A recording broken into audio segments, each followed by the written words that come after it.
Tips Treasure welcomes you. Please subscribe our channel and press bell icon for notifications.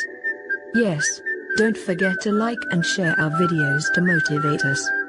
Hello friends, आज हम tasty dabeli की recipe देखेंगे। तो यहाँ पे मैंने आधा किलो आलू ले लिए हैं बॉईल किए हुए, उसको मैश कर दिया है। हाफ बाउल मैंने अनार के दाने डाले हैं और 1 पैकेट दाबेली मसाला आता है रेडीमेड, वो लिया है। अगर आप चाहे तो दाबेली मसाला की रेसिपी मैं आपको बनाकर दिखाऊंगी, आप कमेंट करें मुझे। अब सारे चीज़ों को हम मिक्स कर लेंगे अच्छे से, और ऊपर से कोई भी नमक मिर्च नहीं डालना है, सिर्फ सब मसाले में है ही, इसीलिए।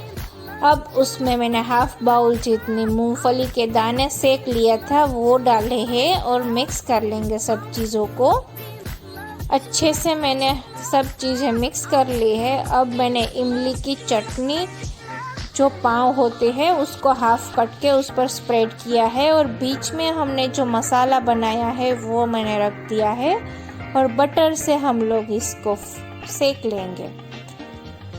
इस तरह से आप 500 ग्राम मसाले से 12 से 15 दाबेली बना सकते हैं।